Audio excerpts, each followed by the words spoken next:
Sa nakaraang video ay nagawang mahikayat ni Tommy si Moon-ing sa networking. Sa isang partnership kahit na hindi siya open-minded. Naging seller na nga siya ni Tommy pero tingin niya na hindi naman sila magtatagal dahil wala siyang bilib na makakabenta siya ng mga paninda. Ngunit sa isang iglap lamang ay na-sold out ito kaagad.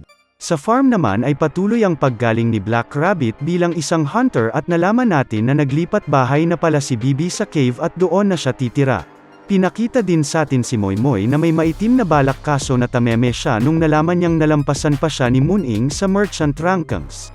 Nung bumalik sa cave si Moon-ing ay kinabahan siya dahil kailangan niya pala maging isang mid-level merchant upang mapalabas ang pangalan ni Tommy sa item description, kung hindi niya magagawa yun ay makakatikim talaga siya. At doon natin itutuloy ang kwento. Sa simula ng chapter ay dinala tayo sa mundo sa labas ng tower. Makikita natin na nag-uusap ang mga members ng top guild na Phoenix Guild. Habang nag-uusap ay biglang may nag-message kay B-Boy Quiboloy. Siya nga pala ang leader ng Phoenix Guild at lumalabas na ang nag-message pala ay ang kanyang anak na nagpapasalamat sa cherry tomatoes, sobrang effective daw kasi nito sa pagpapapayat. Tila na-touch naman doon si B-Boy at napaluha. Naloloko ako. Ipinaliwanag niya na ang anak niya daw na laging irritable at nagpapakahirap sa kanyang pag-diet ay nagsabing I love you sa kanyang daddy. 20 pieces lamang daw ang binili niyang cherry tomatoes nung nakaraan para makabili ang iba, kaso hindi niya naman inakala na sobrang magugustuhan ito ng kanyang anak. Dapat daw ay binili niya na lahat. Sinabi naman ng isang lalaki na binigyan niya daw ng cherry tomatoes ang isang chicks na nilalandi niya at ngayon daw ay magjowa na sila na ikinagulat ng mga kasama niya, at ikinagulat ko din. Kamatis lang pala ang sagot. Tatry ko yan susunod kay. Anyway, nung sinabi ng isang lalaki na meron pa siyang natitira, nag-offer ang iba na bilhin na lang ito sa kanya. Inawat naman sila ni B-Boy, at sinabing itipon ang ibang mga members ng guild dahil babalik daw sila sa tower. Bumoses ang isa at sinabing halos kakabalik lang nila galing sa tower at baka marami ang magreklamo, ngunit may dumating na mga babaeng members at sinabing ready to go na daw sila. Handa na daw silang bumili ulit.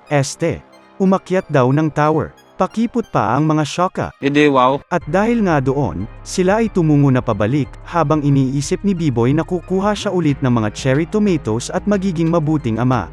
Balik naman tayo sa loob ng tower at makikita natin si Moon-ing na nagmamiyaw-miyaw habang tinatanong ang sarili kung kailan niya kaya makakamit ang 1,000 tower coins.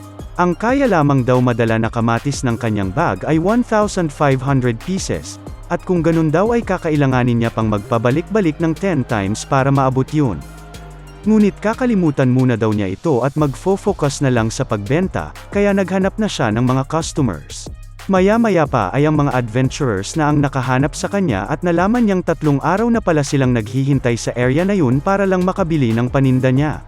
Nagulantang naman si Moon-ing dahil doon. Noong bibili na ang isang lalaki ay inawat siya ni Moon-ing at sinabing, nagtaas presyo na pala ang kanyang paninda, miyaw miyaw miyaw. Na-stress naman ang lalaki doon at nagsumbong sa kanyang supreme leader na si B-Boy Quiboloy.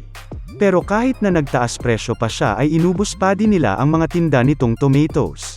Tinanong siya ni B-Boy kung kailan siya makakapag-restock at sinabi ni Moon-ing na hintayin lang siya doon ulit at babalik siya after 10 days. Sakto naman daw yun at kita-kits daw ulit after 10 days. Kaya naman nagpatuloy na sila ulit sa pag-hunt ng mga monsters. Natuwa si Moon-ing dahil meron na siyang mga suki at mabilis niya na daw maaabot ang 1,000 tower coins.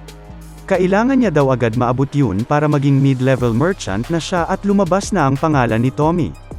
Gusto niya na kasi maging sales cat ulit. Bigla naman may lumapit sa kanyang mga chika babies at tinawag siyang Mr. Pussy, kaya napamiyaw siya ng di oras. Pinag-usapan siya ng mga ito, kaya nayamot siya. Hindi daw siya si Mr. Pussy, siya daw ay si Moon-ing. Nag-sorry naman ang babae at nagpakilala bilang si Marie Tikawa. Sinabi ni Marie na kamukha niya daw ang pusikat niya ngunit sinabi ni Moon-ing na malamang nagkakamali lang daw siya dahil siya lang ang nag-iisang gwapong pusa sa mundo. Noong paalis na si Moon-ing ay may nilabas na cat snack si Marie, at bigla nitong isinubo ito sa ngalangala ni Moon-ing. Tila tuwang-tuwa naman doon si Moon-ing at sarap na sarap, oh yeah, ang yummy meow meow. Ang galing mo pala dyan ah! Nasiyahan lalo siya nung nalaman niya na may mechado, sinigang at pares flavor pa pala. Bibigay daw ito sa kanya ni Marie kung papayag siya magpa-picture kasama siya. Hindi naman nagdalawang isip doon si Moon-ing dahil rated PG siya. Matapos noon ay nagpaalam na sila sa isa't isa. Nasiyahan naman si Marie sa mga pangyayari at tinanong siya ng mga kasama niya kung makikipagkita daw ba siya ulit kay Moon-ing?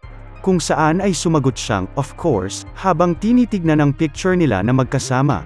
Balik naman sa farm at makikita natin si Black Rabbit na sinasanay mag-swimming ni Tommy.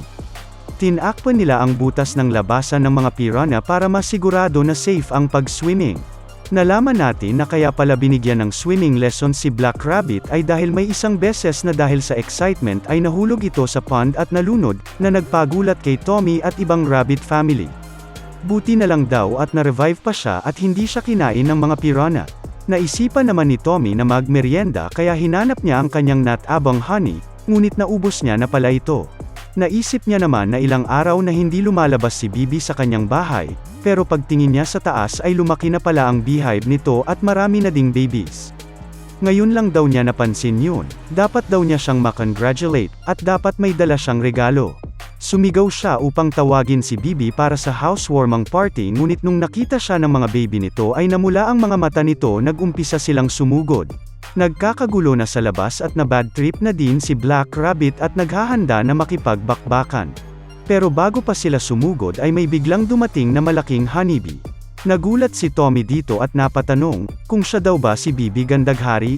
Masaya naman itong sumagot sa kanya na siya nga yun, at nagpalit na pala siya ng pangalan bilang si Bibi Gandang Reyna, Char Char Meow Meow. Ay parang mali yatang hayop yun. At dyan nagtatapos ang video na ito. Nakakabitin di ba? Oo, ako din nabitin. Sobrang busy kasi kaya hindi natin kaya have-on at kailangan iklian para mapadalas ulit ang upload. Abang-abang na lang sa next video.